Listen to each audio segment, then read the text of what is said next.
Assalamualaikum warahmatullahi wabarakatuh. Perkenalkan, nama saya Ayu Nur Hasana, saya dari kelas 1A, jurusan Tadris IPS.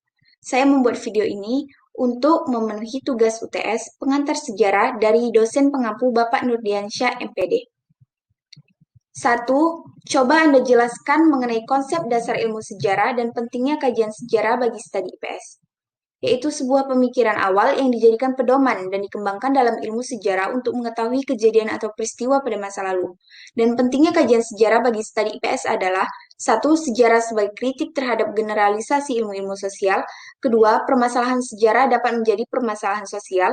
Ketiga, pendekatan sejarah bersifat diakronis, yang mana menambah dimensi baru pada ilmu-ilmu sosial yang sinkronis.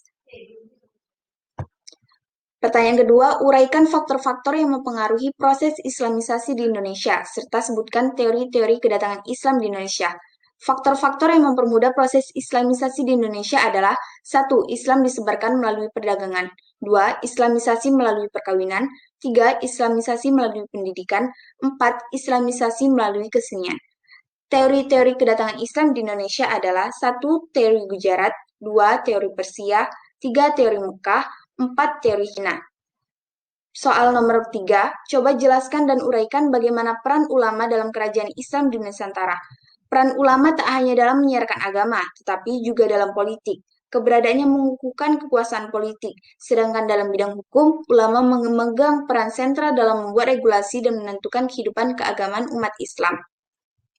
Soal keempat, jelaskan serta uraikan bagaimana kedatangan bangsa Eropa ke Indonesia, serta bagaimana Indonesia pada masa kolonialisme. Yaitu kedatangan bangsa Eropa ke Indonesia sejak abad ke-15, Portugis menjadi bangsa Eropa pertama yang berlayar hingga Pulau Nusantara. Pada awalnya mereka ingin mengambil rempah-rempah yang ada di Indonesia, kemudian diikuti oleh kerajaan tetangga, yaitu Spanyol. Indonesia pada masa kolonialisme, yaitu rakyat pada masa pemerintahan kolonialisme, sangat menderita dan sengsara diakibatkan ekonomi.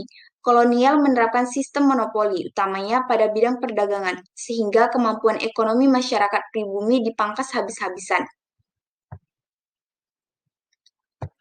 Soal kelima, deskripsikan bagaimana kondisi sosial Indonesia pada masa pergerakan nasional. Pertama, kondisi sosial dalam bidang pendidikan. Kondisi sosial dalam bidang ini lebih didominasi oleh pendidikan barat. Kedua, kondisi sosial dalam perbedaan ras. Kondisi sosial dalam perbedaan ini yaitu adanya praktis diskriminasi dari kolonial Belanda yang berdasarkan ras, golongan dalam masyarakat, dan suku bangsa. 3. Kondisi sosial dalam segi jabatan, yaitu adanya perbedaan pokok antara pekerjaan-pekerjaan Eropa dan non-Eropa. Dan pertanyaan keenam, deskripsikan bentuk-bentuk perlawanan bangsa Indonesia mulai awal pergerakan tentang tahun 1908 sampai 1945, serta berikan salah satu contoh bentuk-bentuk perlawanannya. 1. Menggunakan perang dan senjata dalam perlawanan. 2. Perlawanan dilakukan masing-masing warga wilayah dengan seorang pemimpin. 3. Adanya ketergantungan kepada sosok pemimpin. Dan seperti Perang Padri yang diawali dengan konflik antara kaum terkait pemurnian agama Islam di Sumatera Barat. Mungkin cukup sekian. Maaf apabila ada salah kata dan salah jawab pertanyaan. Assalamualaikum warahmatullahi wabarakatuh.